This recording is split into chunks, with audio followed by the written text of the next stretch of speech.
오늘 본문은 누가복음 9장 1절부터 17절까지 말씀으로 제목을 제자들을 통해 일하시는 주님이라고 정했습니다.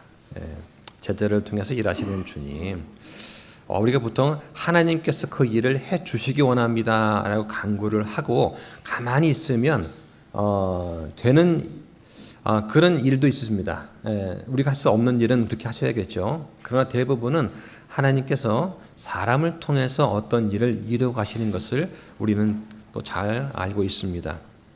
오늘 본문은 특별히 두 사건으로 구성이 되어 있습니다. 하나는 예수님께서 12 제자를 부르신 다음에 그들에게 권능과 권위를 주신 장면이 나오고, 또 한 가지는 오병이어의 기적입니다. 오병이어 다 들어봤을 것입니다.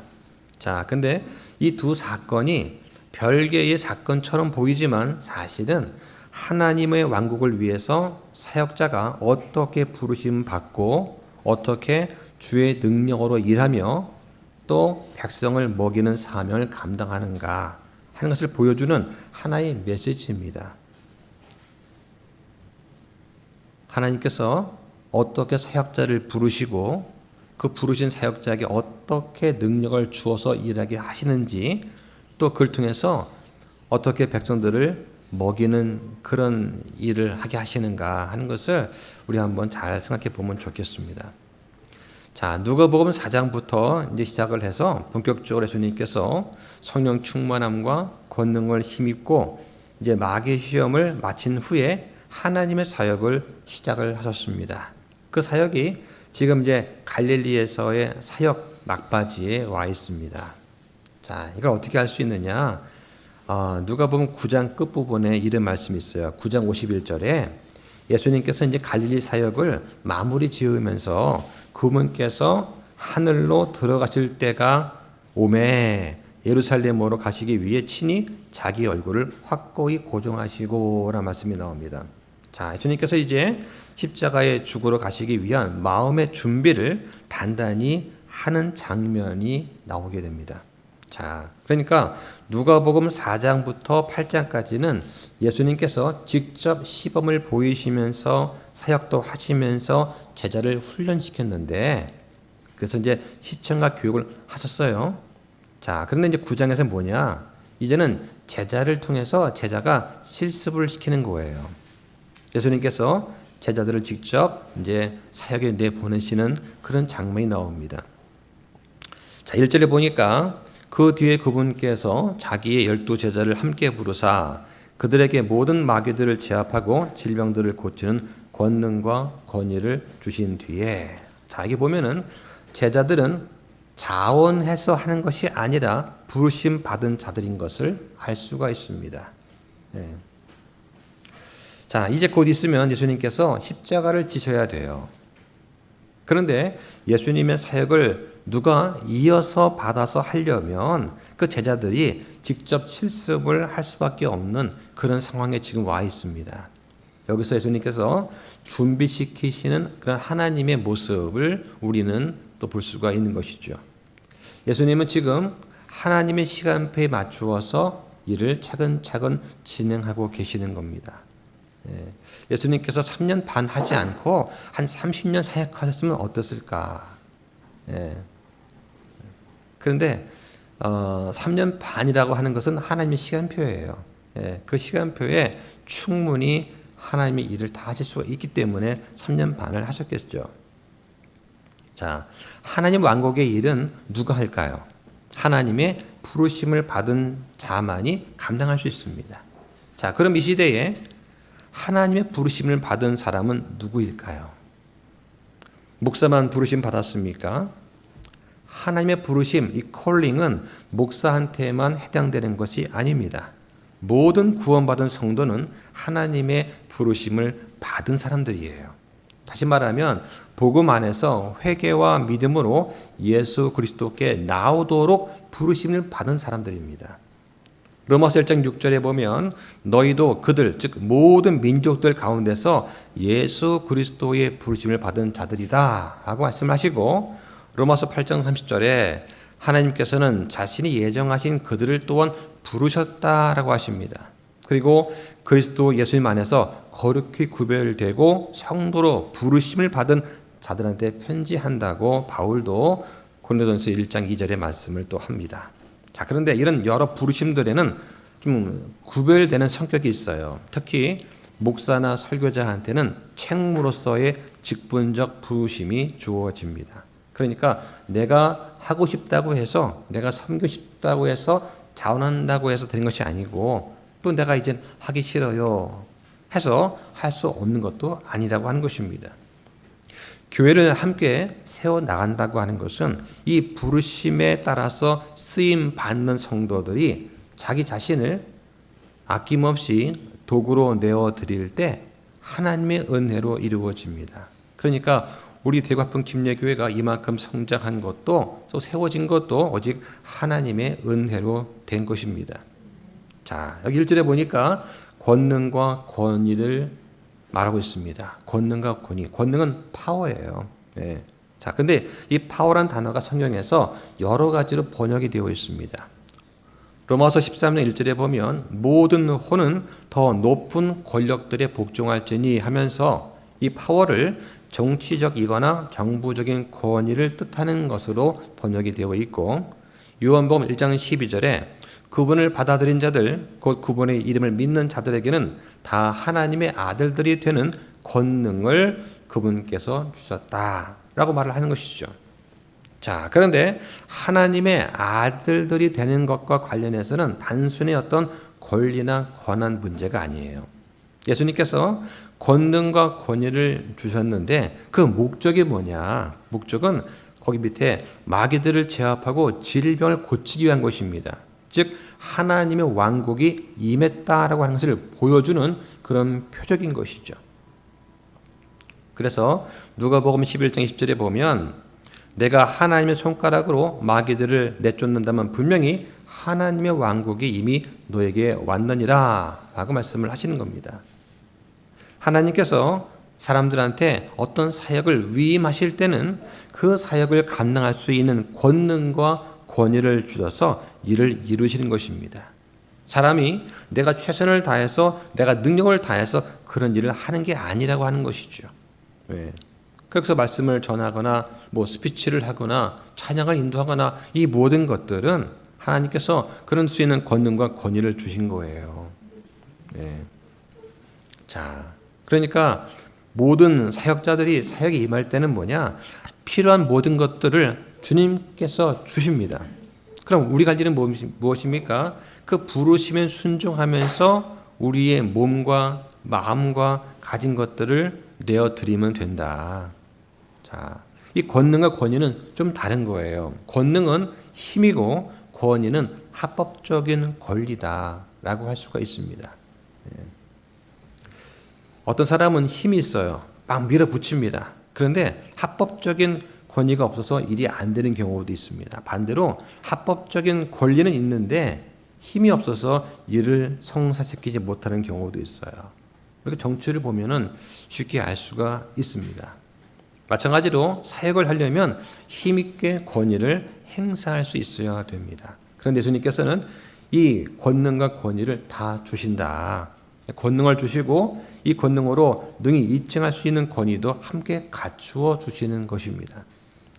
그러니까 누군가가 앞에 나와서 말씀을 전하려고 하면 하나님 말씀을 전한다는 그런 사명감과 권위를 가지고 하는 거예요.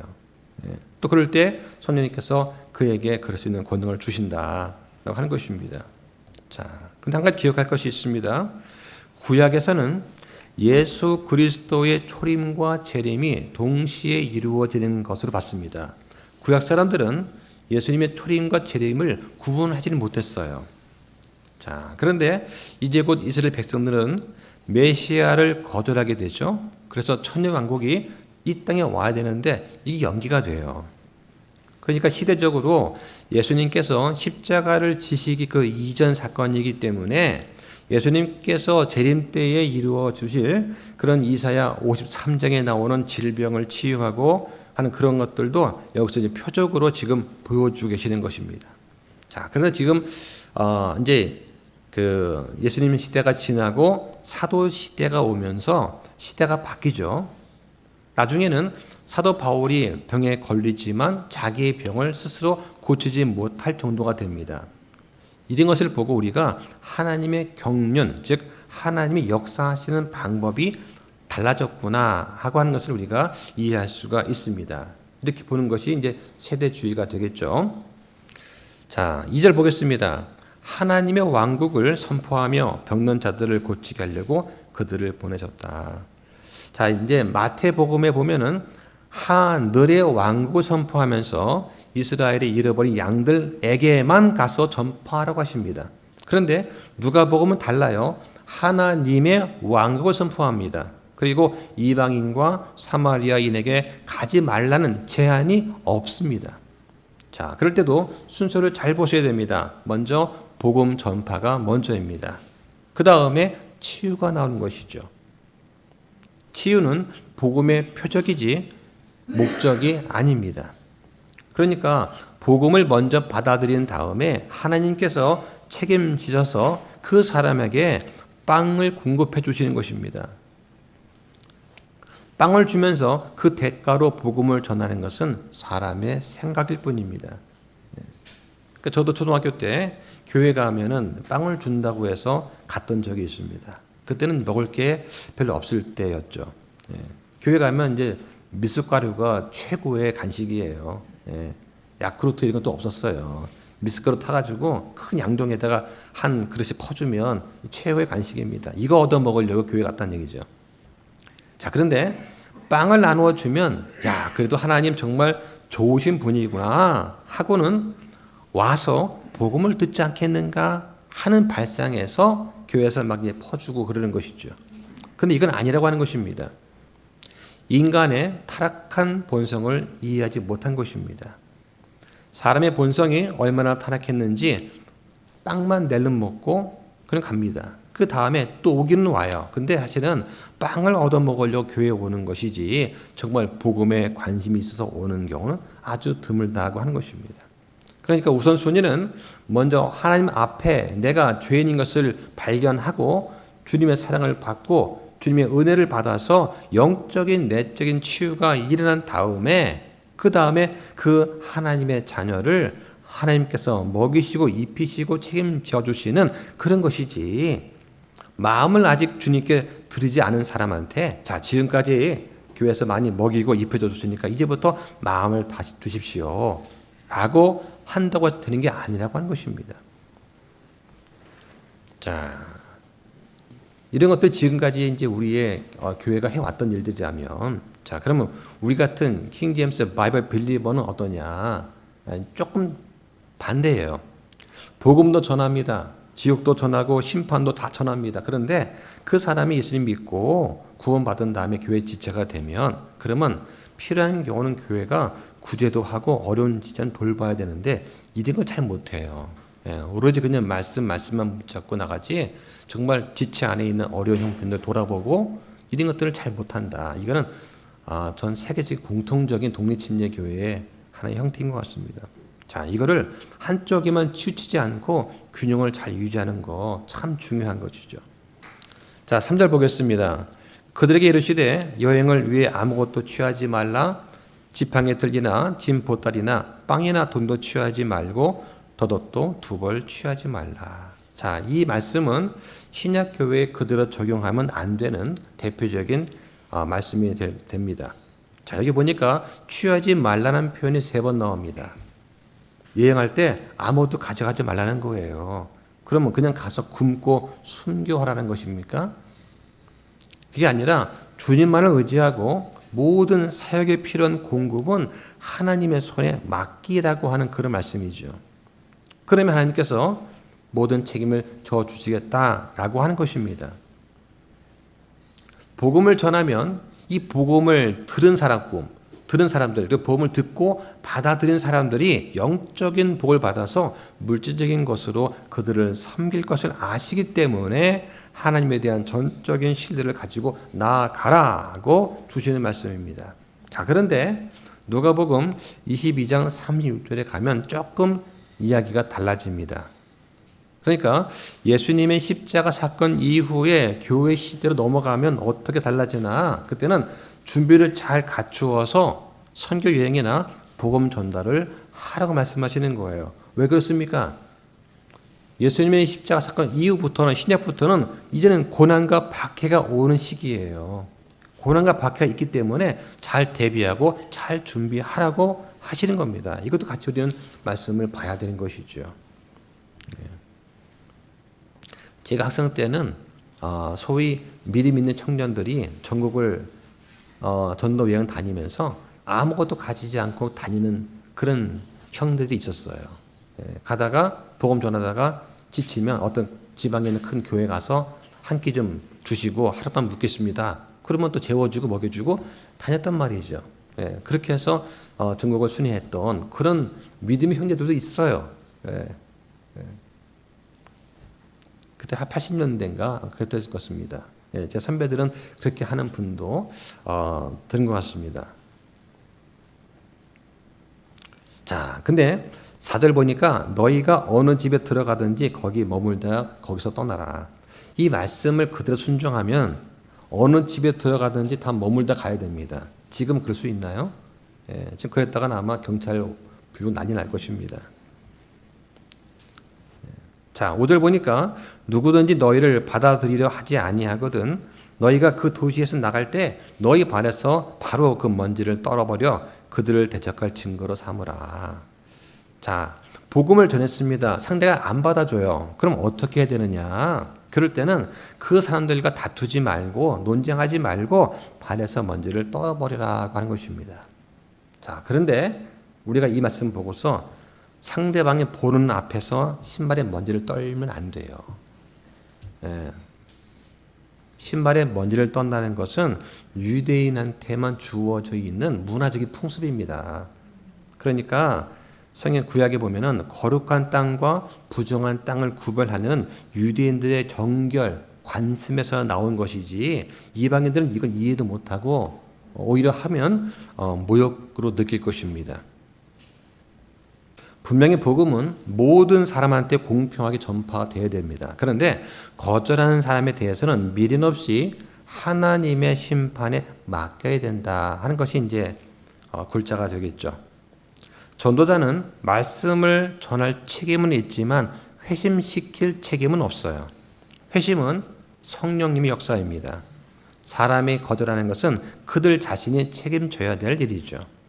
그러니까 때로는 복음을 전하다가 거절하면 우리는 물러설 줄도 알아야 된다. 왜냐하면 더 이상 듣으려고 하지 않는 자를 계속 붙잡고 얘기한다는 것은 복음의 가치를 떨어뜨리는 일일 수도 있습니다.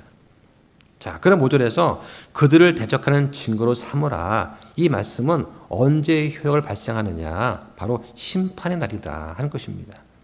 그래서 누가복음 10장 다음 장에 보면 고라신, 벳세다, 가버나움이 언급이 되는데 예수님 뭐라 하시냐면 그 도시보다 소돔과 고모라 땅이 더 견디기 쉬우리다 이런 말씀을 하시는 거예요. 왜냐하면 이 고라신, 벳세다, 가버나움 이 도시는 예수님께서 사역하시면서 소돔과 고모라보다 더 많은 빛과 기회를 주신 땅이거든요. 그런데 거절했다? 그럼 너희는 소돔과 고모라보다 훨씬 더 견디기가 어려울 것이다 라고 하는 것이죠. 자, 6절 보겠습니다. 그들이 떠나 고을들을 지나가며 복음을 선포하고 각처에서 병을 고치더라. 자, 순서가 중요합니다. 영적인 것, 내적인 게 먼저고 외적인 것은 나중이에요. 그러니까 복음 선포가 먼저고 그 다음에 병 고치는 것이 나와야 된다 하는 것입니다.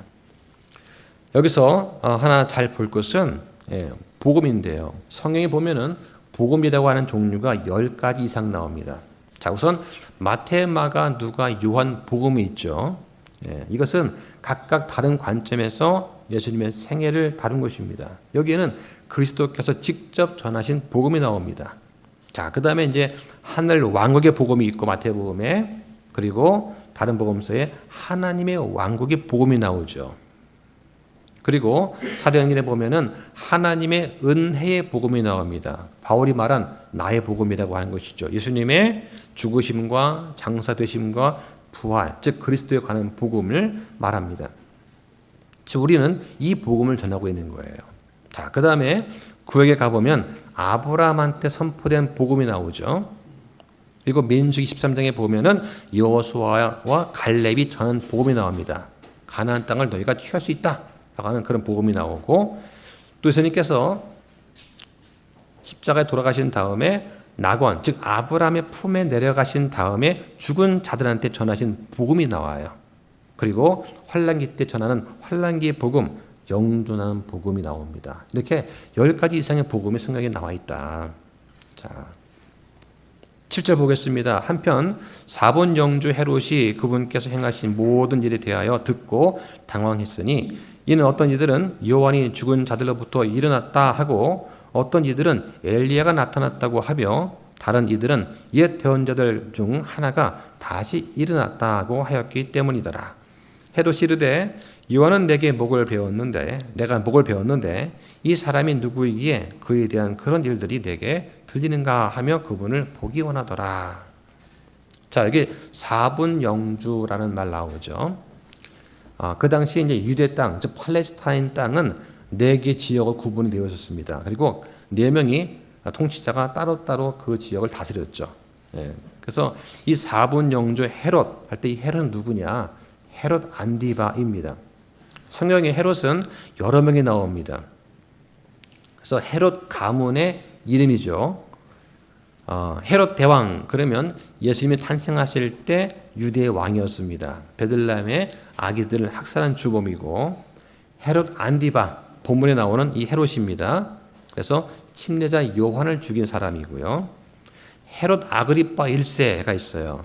사도 야고보를 죽이고 베드로를 감옥에 가둔 왕이고, 헤롯 아그리파 2세가 있습니다.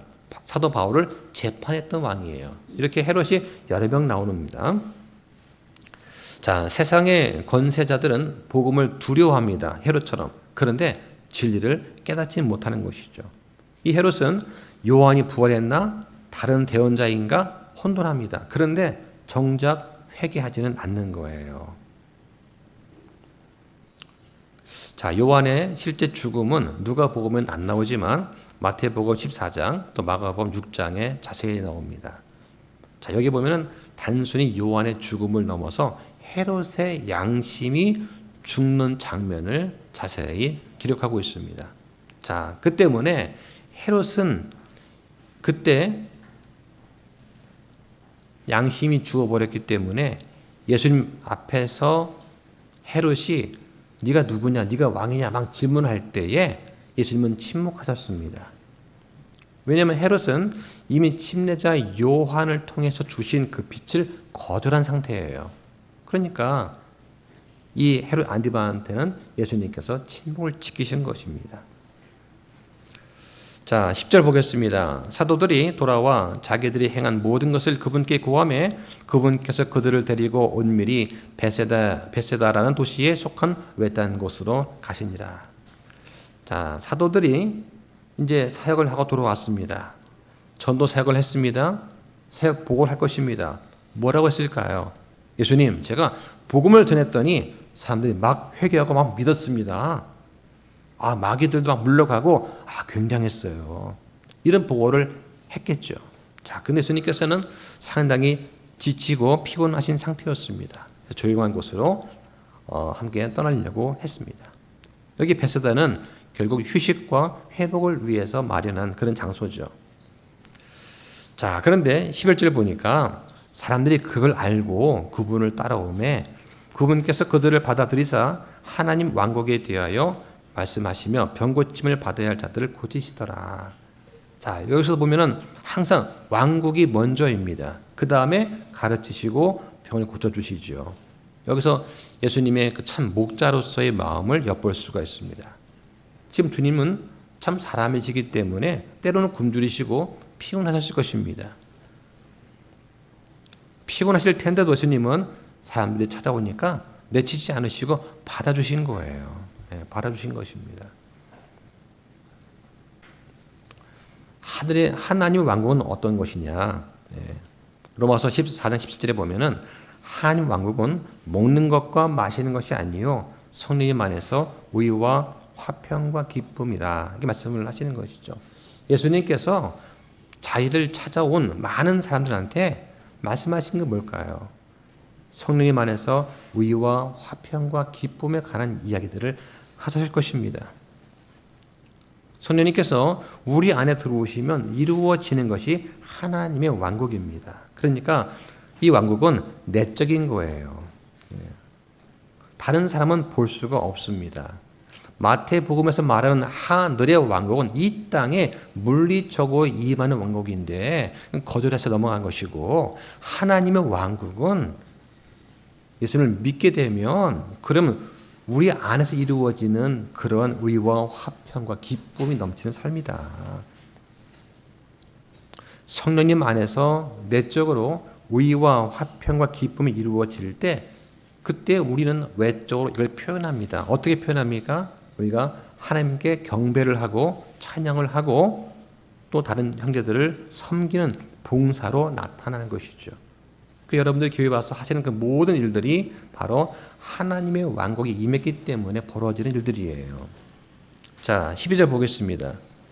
날이 저물기 시작할 때에 12 제자가 와서 그분께 이르되 무리를 보내사 그들이 고을들과 주변 지역에 들어가 묵으며 양식을 얻게 하소서. 우리는 여기 외딴 곳에 있나이다 하였으나 그분께서 제자들에게 이르시되 너희가 그들에게 주어 먹게 하라 하시니 제자들이 이르되 우리에게는 빵 5개와 물고기 2마리 외에 더 없으므로 우리가 가서 이 모든 사람들을 위해 음식을 사지 아니하고서는 할 수 없나이다. 이렇게 말하는 것입니다. 자, 지금 시간이 흘러가지고 날이 저물기 시작했습니다. 예수님은 계속 사역을 하셨어요. 아마 예수님께서는 점심도 굶으셨을 것입니다. 자, 여기 보니까 양식이라는 말 나오는데 12절에는 양식이 나오고 13절에는 음식이 나오는데 단어가 달라요. 양식을 말할 때는 영어 성경에 bitters라고 되어 있어요. bitters. 그 다음에 음식은 food라고 되어 있어요. 이게 좀 다른 것인데 뭐냐면 bitters라고 하는 양식은 준비된 음식이에요. 준비된 것. 그러니까 시내에 가서 준비된 음식, 즉 식당에 들어가서 사 먹을 수 있도록 준비된 그 음식을 가리키는 것을 말합니다.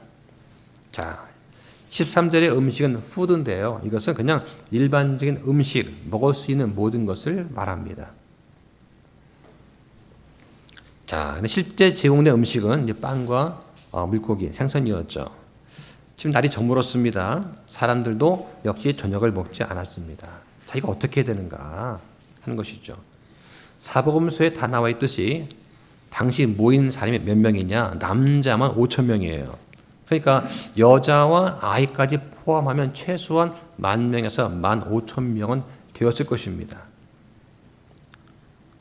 그러니까 주님 어떻게 할까요? 자, 먼저 제자들이 주님께 여쭤보았습니다. 이럴 때 믿음이 필요한 거예요. 주님께서 우리한테 할 수 없는 일을 시키시겠습니까? 그렇지 않다는 것이죠. 너희가 그들에게 주어서 먹게 하라. 그럼 뭔가가 있을 거라고 하는 것을 제자들은 알아야 되는데 그렇지 않은 거예요. 물고기 2마리가 없는데요. 빵 5개 하고 저희 주머니 돈도 없습니다. 자, 제자들한테 지금 예수님을 창조자 주님으로 믿는 그 믿음이 없는 상태죠. 자, 아브라함은 어땠을까요? 아브라함. 하나님께서 야, 가라 하니까 어디로 갑니까? 라고 묻지 않았습니다.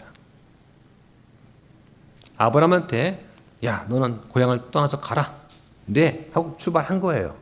어딘지 몰라요. 일단 출발하고 본 겁니다. 가다 보니까 인도해 주시는 거죠. 그러니까 많은 사람들이 주님께 기도를 합니다. 주님, 제가 주님의 뜻에 따라서 어디든지 가오리다. 그런데 어디로 갈지 알려주시면 갈게요. 이 말을 덧붙이는 것이죠. 그러니까 못 가는 것입니다. 평생 못 갑니다. 주님께서 너희가 그들한테 주어 먹게 하라 명령하십니다. 언뜻 들으면 불가능한 사명을 맡기신 것처럼 보입니다. 주님께서는 우리 손에 있는 작은 것을 통해 일하시면서 역사를 하시죠. 그래서 우리한테는 빵 5개와 물고기 2마리밖에 없나이다. 이게 제자들의 솔직하면서도 자신의 것을 드러낸 그 믿음의 상태죠. 제자들은 필요한 음식을 딱 계산해 봅니다. 그리고는 무력감을 느끼는 것이죠. 자, 누가복음 안 나오지만 마가복음 6장, 요한복음 6장에는 계산을 해보니까 200데나리온의 어치의 빵을 준비해야 되는데 그것도 부족할 것입니다. 이런 말 나오는 것이죠. 누가 말했느냐? 빌립이 말을 해요. 빌립은 아주 계산이 밝은 사람입니다. 현실적으로 상황을 잘 분석을 하고 그리고 재정 계산을 먼저 했던 인물이죠. 그런데 이 빌립은 믿음보다는 이성적인 판단과 숫자 계산이 앞섰던 현실주의자의 면모를 보여줍니다. 우리가 이거 어떻게 할까요? 우리가 이 사업을 이거 어떻게 하면 좋겠습니까? 주님께 인도하실 테니까 시작하고 봅시다가 아니라 다 계산을 해봐야 되는 거예요. 수입 지출 다 계산해보고 우리 가지고 있는 이거밖에 안 되니까 이거 안 돼요. 사람 불러야 되지. 우리 못합니다 이거.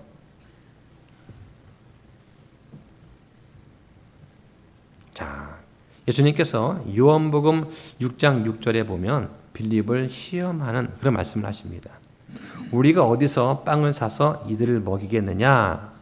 그때 예수님의 질문의 의도는 빌립의 반응을 보고 싶어 하신 거예요. 주님께서 능히 하실 줄 믿습니다. 이런 걸 기대하지 않았을까요? 근데 빌립은 인간적인 계산을 했고 결국 베드로 형제 안드레가 어떤 소년이 들고 있는 보리빵 5개하고 작은 물고기 2마리를 가지고 있습니다. 근데 이게 무슨 소용이 있습니까? 라면서 역시 안드레도 인간적인 한계를 드러내는 그러한 사건이 있죠. 이것이 예수님께서 제자들한테 너희의 현 주소가 어떤지를 명확하게 보여주시는 그런 말씀이라고 생각이 됩니다. 우리가 어떤 사역을 할 때 주님 제가 이 일을 마음에 품고 있습니다. 어떻게 하면 좋을까요? 그러면 일단은 네가 가지고 있는 것으로 시작을 하라. 가지고 있는 것으로 그들을 먹이라 이러시는데 먼저 계산 다 추측해 보고 수입줄 다 계산해 본 다음에 이거 모자라겠는데요 이거. 그리고는 기도책을 덮어버리는 그런 것은 없지 않는가 하는 것이죠.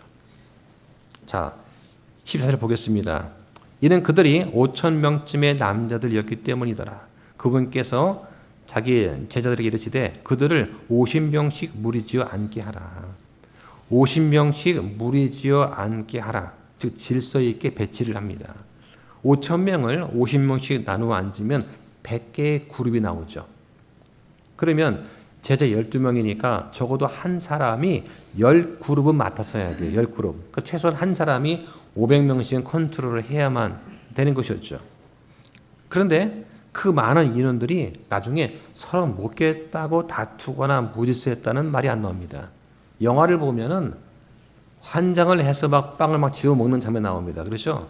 예. 근데 성경에는 그런 말 없어요. 질서 있게 먹고 12바구니가 남게 되는 것이죠.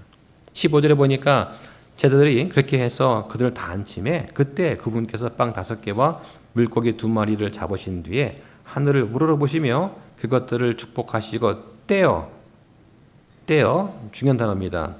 제자한테 주사 무리 앞에 놓게 하셨다.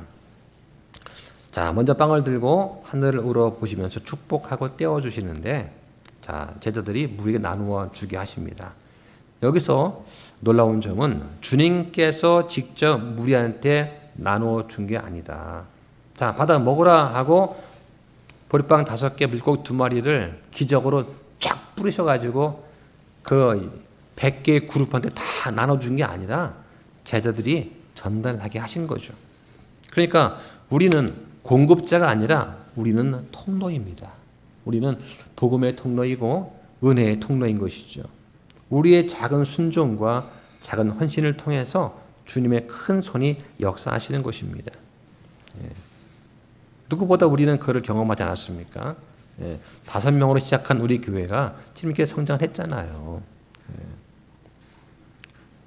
자, 이걸 통해서 우리가 좀 잘 봐야 될 것이 있어요. 하나님께서 어떤 사람을 사용하실 때 먼저 하시는 것이 있어요. 뭐냐? 브레이크, 떼는 겁니다. 그 사람을 깨뜨리시는 일을 먼저 한다. 중풍병자를 예수님께 데려오기 위해서는 친구들은 지붕을 뚫어야 했습니다. 예수님 발에 향유를 부으려면 그 여인이 옥합을 깨뜨려야 했습니다.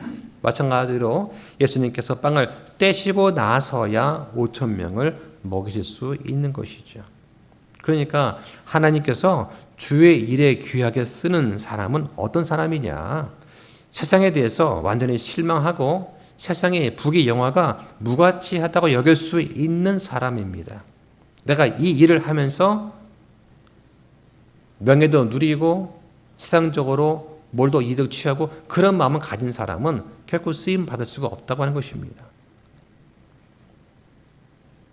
그래서 이것이 위의 것들의 애착을 두고 땅에 있는 것들에 두지 말라 하는 골로새 3장 2절 말씀의 의미가 되는 것이죠. 이 말씀에 순종할 수 있는 사람만이 하나님께 귀하게 쓰임 받을 수가 있는 것입니다. 자, 또 하나의 교훈이 뭐냐? 예수님께서 직접 무리를 먹이신 것이 아니라 제자들을 통해서 음식을 주셨다 하는 것입니다. 예수님께서 지금 하늘에서 만나를 내리신 것도 아니고 어린 소년의 도시락을 사용하신 거예요. 주님은 지금도 이 땅에 있는 수많은 영적으로 굶주린 자들한테 생명의 빵을 주시기를 원하십니다. 근데 그 일을 바로 저와 여러분을 통해서 하시기를 원하신다라고 하는 것이죠. 성경에 우리는 하나님과 함께 일하는 일꾼이요 너희는 하나님의 농사요 하나님의 건물이다. 고린도전서 3장 9절 말씀이죠. 자, 그 다음에 또 보겠습니다. 17절에 그들이 먹고 다 배불렀으며 그들에게 남아있는 조각들을 저들이 12바구니에 거두었더라. 자, 어떻습니까? 배불리 먹었습니다. 조금 아쉽다? 아니에요. 풍성히 먹고 배불렀습니다. 그 많은 사람들이 먹을 때 음식이 줄지 않았고 모두가 배불리 먹었다. 자, 열왕기상 17장에 보면은 사르밧 과부의 이야기가 나옵니다. 기름과 곡물 가루의 기적 이야기가 나오죠. 먼저 주를 위해서 이걸 사용했더니 그 다음에 기름이 마르지 않았어요. 또 열왕기하 4장에 엘리사가 부은 기름의 기적도 마찬가지입니다. 자, 이렇게 모든 사람을 배불리 먹이고도 남아있는 조각들이 12바구니예요. 지금 조각이 되어 있는 것을 볼 수가 있죠. 단순하게 축복 정도가 아니라 이거는 풍성이 넘치는 은혜를 주신 거예요. 하나님은 언제나 충만하게 하시는 분이십니다. 남아있는 조각이 12바구니였어요. 하나님의 일은 결코 모자라는 법이 없습니다. 여기 보니까 왜 자꾸 오병이어라고 그러냐. 병은 떡병자인데 우리는 빵을 뗀다고 말을 하는데 왜 떡이냐. 이게 오병이어가 굳어진 표현이기 때문에 쓰는 거예요. 어쩔 수 없어요. 자, 그러니까 이 오병이어의 기적은 영적으로 적용하면 예수님께서 기적을 베푸셔서 우리한테 이 땅에서 교회 생활할 때 필요한 모든 필요를 다 채워주신다라고 생각할 수가 있습니다. 예수님은 일하실 때에 또 우리한테 복을 주실 때 직접 하시는 것이 아니라 항상 자기의 제자들을 통해서, 즉 사람들을 통해서, 여러분들을 통해서 일하신다고 하는 것입니다. 자, 그리고 나중에 재림하실 때 이 땅에 있는 모든 자들의 필요를 다 채울 수 있는 그런 분이신 것을 또 보여주는 것이죠. 성경에 보면 하나님은 모든 것을 넘치도록 채워주신다 이런 말씀이 있습니다. 자, 찾아보겠습니다. 자, 에베소서 3장 19절과 20절 볼까요? 시작. 지식을 뛰어넘는 그리스도의 사랑을 알 수 있어 하나님의 모든 충만하심으로 충만하게 되기를 구하노라. 이제 우리 안에서 일하는 권능에 따라 우리가 구하거나 생각하는 모든 것 이상으로 힘이 넘치도록 행하실 수 있는 분께라고 합니다. 하나님의 은혜와 복은 우리의 상상을 초월합니다. 우리는 이렇게 되면 좋겠는데요. 그런데 하나님께서는 더 크게 풍성하게 어떤 일을 이루어 주시는 거예요.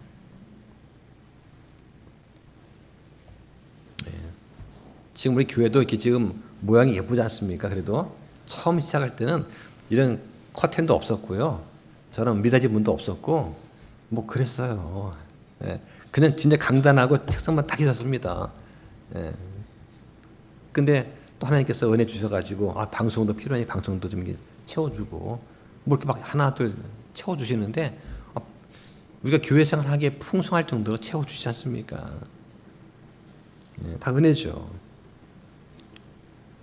예수님의 성품은 항상 모자람이 없이 항상 넘치도록 남는다는 것입니다. 자, 예수님께서 오신 목적도 마찬가지입니다. 보겠습니다. 요한복음 10장 10절 보시죠. 요한복음 10장 10절. 자, 함께 씁니다. 시작. 도둑이 오는 것은 다만 도둑질하고 죽이고 멸망시키려 함이지만 내가 온 것은 양들의 생명을 얻게 하고 생명을 더 풍성히 얻게 하려 함이라. 자, 성경에는 충분하다, 충만하다, 풍성하다, 넘친다 이런 표현들이 항상 하나님의 속성과 관련되어서 나옵니다. 여기 보니까 저들이 12바구니에 거두었더라. 5,000명을 다 먹이신 다음에 남은 걸 거두었는데 12바구니예요. 왜 12일까? 11도 아니고 13도 아니고 아마 제자가 12이니까 한 명당 한 바구니씩 집으로 가져가라고 하신 것도 아닌가 생각이 또 됩니다.